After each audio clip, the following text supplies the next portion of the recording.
kawan-kawan ini tidak membedakan mana negeri yang menjalankan hukum Islam, mana yang negeri tidak menjalankan hukum Islam. Lihat pemimpin-pemimpin di Musab sana, mereka bilang apa? Indonesia negeri Islam bukan? Tidak. Dia tidak mengatakan ini bukan negeri agama. Mereka mengatakan begitu. Ya kan? Beda nih. Ini bukan kezaliman, Pak. Kalau menolak hukum Islam itu kufur. Siapa saja orang Muslim menolak hukum Islam, kafir, keluar dari Islam, Pak. Itu fatwa ulama semua, Pak. Tetapi kemudian dalam pembatal syahadat kan 10 itu dipelajari di Saudi, Pak. Ulama-ulama mereka mengajarkan di antara pembatal syahadat itu apabila seseorang mengatakan hukum buatan manusia, yaitu demokrasi, sama dengan hukum Islam. Sama, Pak. Sama saja itu kafir. Dua statement ngawur Anwar Abbas terkait aksi Densus 88. Ditulis oleh X Hardi. Ustadz Farid Ogbah ditangkap oleh Densus 88 terkait keterlibatannya dalam jaringan terorisme. Ada 2 lainnya yang ikut ditangkap. Sebenarnya kalau mau jujur, yang ribut-ribut soal ini adalah kelompok yang sama. Kelompok oposisi, partai sampah, dan kadrun yang otaknya sudah kacau.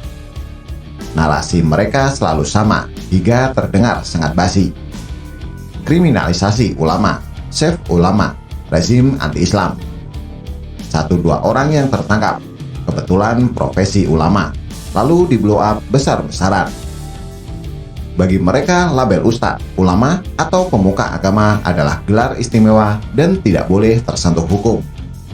Sentuh rambut sedikit saja, mereka akan teriak kriminalisasi. Tapi lucunya, kalau ulama yang bukan di pihak mereka malah diam tak bersuara. Munafik sekali, bukan? Mereka hanya memanfaatkan sebagian kebodohan rakyat dengan menggunakan sentimen agama. Kalian pasti sudah tahu, banyak sindiran yang mengatakan seperti ini. Di negara ini banyak yang mempolitisasi agama karena banyak yang nalarnya masih sakit. Keras, nohok, tapi dipikir-pikir ada benarnya. Mendengar kabar penangkapan tersebut, Pak Ketum MUI Anwar Abbas buka suara. Menurutnya tak perlu dilakukan penangkapan seperti apa yang dilakukan sekarang, melainkan hanya perlu diberi peringatan dan penjelasan dengan baik. Dia menilai Densus 88 seharusnya menemui orang yang dicurigai terlibat dengan teroris terlebih dahulu sebelum melakukan penangkapan. Setelah ditemui, pihak terduga bisa diberikan peringatan dan penjelasan-penjelasan dengan baik agar bisa mengevaluasi diri. Ucapan ini sama seperti yang diucapkan oleh Bupati Banyumas yang heboh beberapa hari lalu, di mana dia meminta jika KPK menemukan kepala daerah yang membuat kesalahan tidak langsung dilakukan OTT, tapi memanggilnya terlebih dahulu. Pak Tua dari MUI ini ngomong seperti anak kecil tanpa logika. Ibarat ada maling masuk ke rumah, lantas kita tidak usah menangkap atau teriak maling. Malingnya dipanggil terlebih dahulu, lalu diberikan peringatan dan penjelasan-penjelasan dengan baik agar bisa mengevaluasi diri. Gitukah? Orang jahat tidak beritahu duluan kalau mau beraksi. Kenapa yang menegakkan hukum harus beritahu duluan sebelum menangkap? Ini namanya logika bodoh. Kasih tahu duluan orangnya, keburu kabur dan hilangkan barang bukti. Orang nyinyir selalu ada ucapan yang terdengar bodoh.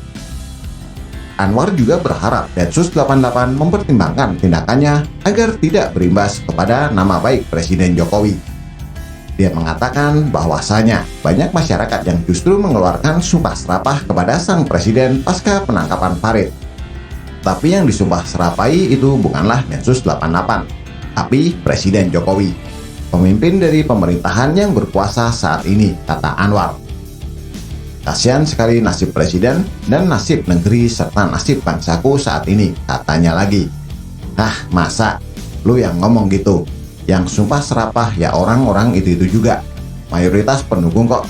Lu aja yang mungkin kebakaran jenggot dan tak bisa tidur. Di media sosial juga banyak seruan yang mengatakan untuk membubarkan MUI. MUI memang makin kesini makin tak jelas arahnya. banyak petingginya yang membuat kontroversi. Anwar Abbas ikut berkomentar soal seruan MUI dibubarkan. Oh, karena di MUI ada satu orang namanya Dr. Zain An-Najah yang terlibat dalam JI, gitu ya. Timbul pertanyaan, JI itu apa? Mungkin jawabannya adalah JI itu adalah sebuah kelompok yang bertentangan ideologinya dengan ideologi Pancasila. Ya, itu dugaan saya ya.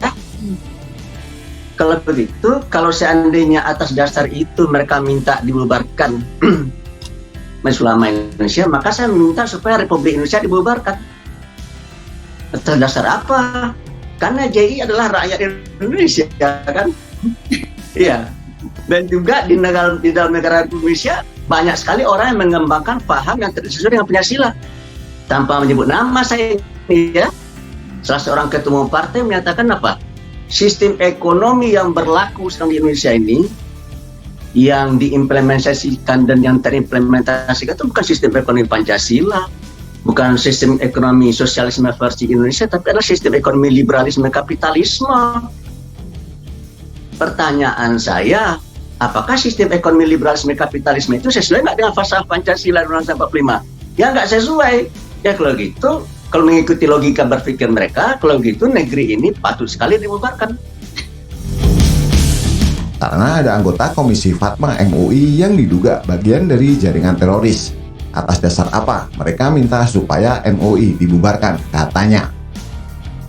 Dia mengatakan apakah hal itu muncul karena ditangkapnya Ahmad Zain oleh Densus 88 karena dugaan terlibat Jamaah Islamiyah atau JI. Dia mempertanyakan apakah itu Jamaah Islamiyah. Kemungkinan jawabannya adalah kelompok orang yang bertentangan dengan ideologi Pancasila. Itu kecurigaan saya ya. Kalau begitu, kalau misalnya atas dasar itu mereka minta dibubarkan, maka saya minta Republik Indonesia dibubarkan, katanya. Pernyataan yang sangat mengandung perasaan stres, putus asa, kesal, sekaligus geram.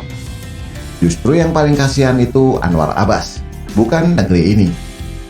Nasib bangsa ini justru akan sangat kasihan kalau negara ini dikuasai oleh kelompok radikal dan teroris.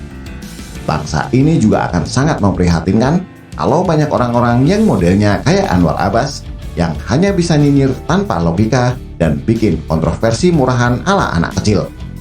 Apalagi kalau sudah bahas soal gerombolan sampah tukang demo itu. Parasit bertopeng, pahlawan sok suci. Bagaimana menurut Anda? Silahkan tulis komentar di bawah.